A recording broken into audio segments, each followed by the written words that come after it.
Donc, premièrement, on va rappeler la notion de la résistance électrique. Petit 1, le conducteur ohmique. Le conducteur ohmique ou la résisteur est un dipôle électrique non polarisé. Ces deux pôles sont identiques, caractérisés par une résistance électrique. Le symbole de la résistance électrique est la lettre R. Son unité est l'ohm, de symbole oméga. Le circuit comporte plusieurs éléments. Entre ces éléments, on trouve des dipôles qui sont de forme cylindrique. Ces dipôles représentent le conducteur ohmique. Comme on remarque, leurs bornes, ils sont identiques, donc ils ne sont pas polarisés. Aussi, on trouve d'autres résistances ou conducteurs ohmiques. On remarque que ces conducteurs ohmiques comportent des anneaux colorés. Ces anneaux colorés ont des couleurs différentes qui représentent la valeur de leur résistance. Donc le symbole du conducteur électrique, le conducteur ohmique est. Donc on représente un conducteur ohmique par un rectangle avec deux bornes. Ces deux bornes ne sont pas polarisées car le conducteur ohmique il est symétrique. Mesure de la résistance d'un conducteur ohmique. Donc pour mesurer la résistance d'un conducteur ohmique, on peut utiliser deux méthodes. La première avec un ohm-mètre. Il suffit de relier les bornes des conducteurs ohmiques aux bornes oméga et comme d'un ohm-mètre. Et en choisissant le calibre convenable, l'appareil indique la valeur de la résistance de ce conducteur ohmique. Donc pour mesurer la résistance, on peut tout simplement utiliser un ohm-mètre et le brancher directement aux bornes de conducteur ohmique et on fait la mesure directement. Donc la lecture elle est très simple. Sinon, on peut utiliser le code universel des couleurs. Le fabricant dessine 4 anneaux colorés. Le premier anneau correspond au premier chiffre. Deuxième anneau correspond au deuxième chiffre. Troisième anneau correspond au nombre des zéros ou la puissance de 10. Et finalement, le quatrième anneau indique la tolérance. Dans notre leçon, on ne va pas s'intéresser au troisième anneau. Donc le code universel de couleur, c'est un code donné aux anneaux colorés. Donc chaque couleur correspond à un code qui est un chiffre. Par exemple, la couleur noire, c'est le chiffre 0. La couleur jaune, c'est le chiffre 4. Comment on détermine la valeur d'une résistance?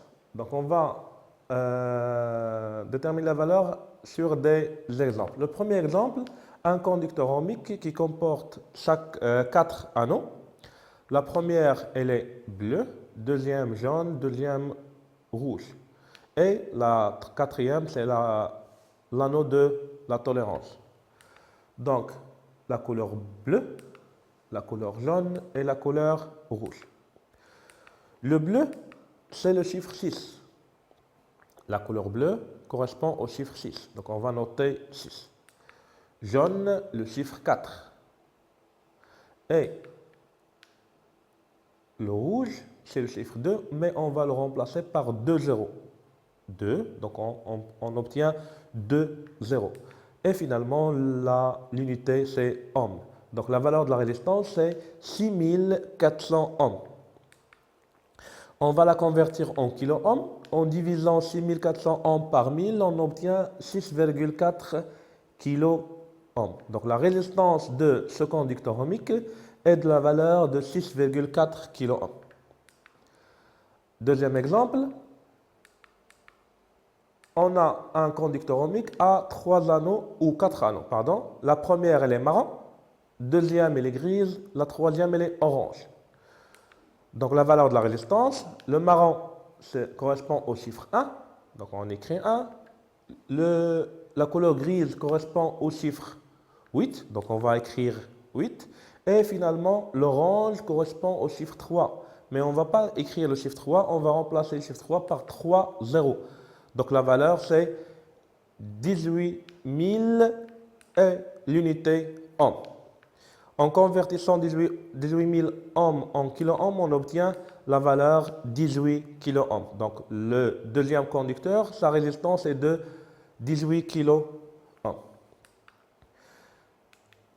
Pardon? C'était un rappel de cours de première année. On passe au cours de troisième année. Donc on a un montage composé d'un générateur à 6 volts. Deuxième paragraphe, c'est de vérifier la loi d'Ohm. Donc pour vérifier la loi d'Ohm, on va réaliser une petite expérience. On réalise un montage suivant, on fait varier la tension du générateur. Donc le montage compose d'un générateur variable qu'on peut régler sa tension. Et on mesure la tension U en volts aux bornes d'un conducteur ohmique. Donc on va mesurer la tension à l'aide d'un voltmètre qu'on le branche en dérivation avec la résistance ou avec le conducteur ohmique. Et l'intensité de courant I qui traverse le conducteur. Pour mesurer l'intensité de courant, on utilise un ampèremètre qu'on le branche en série. La valeur de la résistance, on va utiliser un conducteur ohmique à 100 ohms. Résultat. Donc le tableau suivant indique les résultats obtenus. Donc, en variant la valeur de la tension, entre la valeur 0 jusqu'à 10 volts, on mesure l'intensité de courant. Et on essaie de calculer le rapport tension sur courant, U sur I. Donc on remarque que si la tension augmente, l'intensité augmente aussi. Et le rapport U divisé par I, tension divisé par courant, est égal à 100 pour toutes les mesures. Deuxièmement, on va essayer de tracer la courbe représentative de la tension U en fonction de I. Donc le graphique suivant donne les variations de la tension U aux bornes du conducteur ohmique en fonction de l'intensité de courant avec l'échelle. Donc verticalement, on choisit 1 cm correspond à 1 volt. Horizontalement, 1 cm correspond à 20 mA. Donc la courbe, en plaçant les points, donc le point à coordonnées 0, 0, le point à coordonnées 2, 20, 4, 40, etc. Et en traçant la courbe, on obtient une droite. Cette droite, elle passe par l'origine du graphe. Donc l'interprétation, on va interpréter deux choses. Premièrement, la tension au bord du conducteur ohmique est proportionnelle à l'intensité de courant qui le traverse. Deuxièmement, le coefficient de proportionnalité est égal à la résistance R du conducteur ohmique. Donc l'interprétation d'Iena, ou la conclusion, c'est sous la loi d'Ohm. La tension U au bord du conducteur ohmique est proportionnelle à l'intensité I du courant qui le traverse. Et le coefficient de proportionnalité correspond à la résistance R de ce conducteur ohmique. Donc cette loi, on peut la traduire sous forme d'une relation. La tension U est égale à la résistance R multipliée par l'intensité de courant I. U, c'est la tension. On doit l'exprimer en volts. R, c'est la résistance du conducteur ohmique. Elle est exprimée en ohms. Et finalement, I correspond à l'intensité de courant qui est exprimée en ampères. Donc cette relation traduit la loi d'Ohm. Donc pour décrire la loi d'Ohm, on peut le décrire de deux façons. Soit en écrivant ce texte, soit en écrivant cette relation. Donc on répète la loi d'Ohm, c'est l'objectif de notre leçon. La tension U aux bornes du conducteur ohmique, elle est proportionnelle à l'intensité I du courant qui le traverse. Et le coefficient de proportionnalité est égal à la résistance de ce conducteur ohmique. Ou, sous forme d'une relation, U égale R fois I.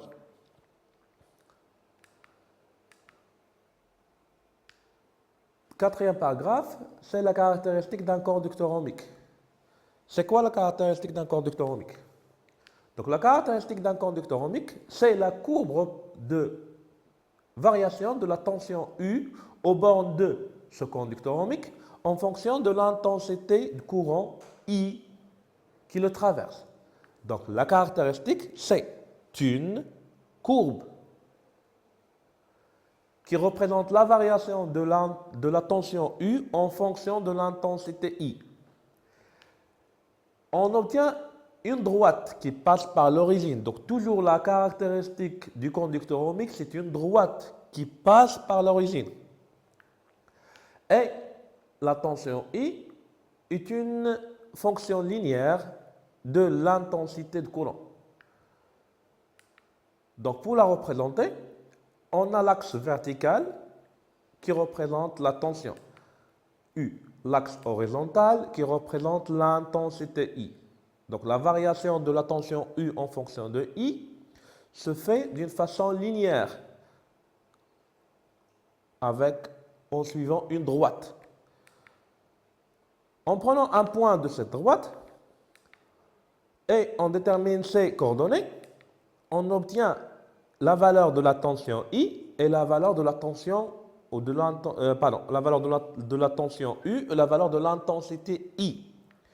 Pour calculer la résistance, tout simplement, en appliquant la loi d'Ohm, on obtient R égale U sur I, ou en calculant le coefficient de proportionnalité de cette droite.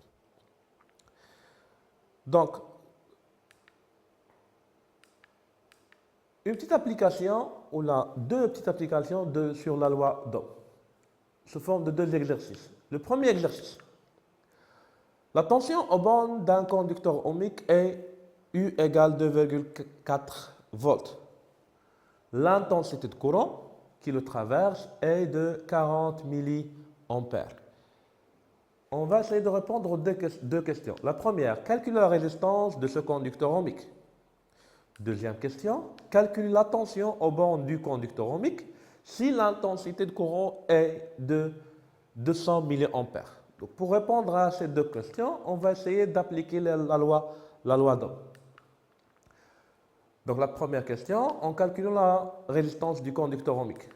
Donc, d'après la loi d'Ohm, on sait que U égale R fois I, tel que U c'est la tension, R c'est la résistance et I c'est l'intensité. Nous, on cherche la valeur de la résistance. Donc, on obtient R égale U sur I. Avec, d'après l'énoncé de l'exercice, la tension U égale 2,4 volts, l'intensité égale 40 milliampères, mais on doit la convertir en ampères. Pour cela, on obtient 0,04. Comment on passe de milliampères en ampères? Elle est simple. Soit on multiplie par 10 à la puissance moins 3, soit on multiplie par 0,001, sinon, plus simplement, on divise par 1000.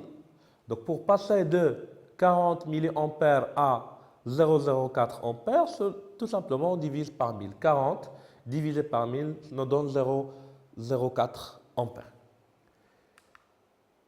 En remplaçant dans la relation, on obtient R égale 2,4, la valeur de la tension, sur 0,04, la valeur de l'intensité. Un petit calcul, on obtient R égale 60, mais on n'oublie pas l'unité, c'est 60 ohms. Donc le résultat final, la résistance du conducteur ohmique est de 60 ohms. On passe aux deuxième question. Calculer la tension au bord du même conducteur ohmique si l'intensité de courant est égale à 200 milliampères. Donc pour cela, on va appliquer directement la loi d'Ohm. on a U égale R fois I. D'après le résultat de la question précédente, R égale 60 ohms. I égale 200 milliohms, mais on doit la convertir. Donc on divise par 1000, on obtient 0,2 ampères. En remplaçant dans la relation, U égale 60 multiplié par 0,2. Résultat, U égale 12. Mais en n'oubliant pas l'unité, c'est 12 volts. Deuxième application, c'est de savoir lire la courbe représentative ou la caractéristique d'un conducteur ohmique. La courbe suivante donne la caractéristique d'un conducteur ohmique. La question, c'est de déterminer graphiquement la valeur de la résistance R de ce conducteur ohmique. Donc, cette courbe représente la variation de la tension U en volts en fonction de l'intensité I en milliampères. Donc, pour déterminer la valeur de la résistance, premièrement, on doit choisir un point. Ce point-là, on doit déterminer ses coordonnées. Sa tension, qui est égale à 3 volts, et son intensité, qui est égale à 160 milliampères. Comment on a calculé 160? Donc, on remarque que chaque deux carreaux correspond à 40 milliampères. Donc, un seul carreau, c'est 20 milliampères. La valeur de l'intensité, c'est entre 140 et 200. Donc, 140 plus 20, ça nous donne 160 milliampères. Pour calculer la résistance, en appliquant la loi d'Ohm, U égale R fois I, R égale U sur I, avec U égale 3 volts et I égale 160 milliampères. En la convertissant en ampères, on obtient 0,16 en divisant par 1000. Donc I égale 0,16 ampères. En remplaçant dans la relation, R égale 3 divisé par 0,16. Résultat, R égale 18,75 ohms. Donc la résistance de ce conducteur ohmique est de 18,75 ohms. On arrive à la fin de cette leçon. Merci.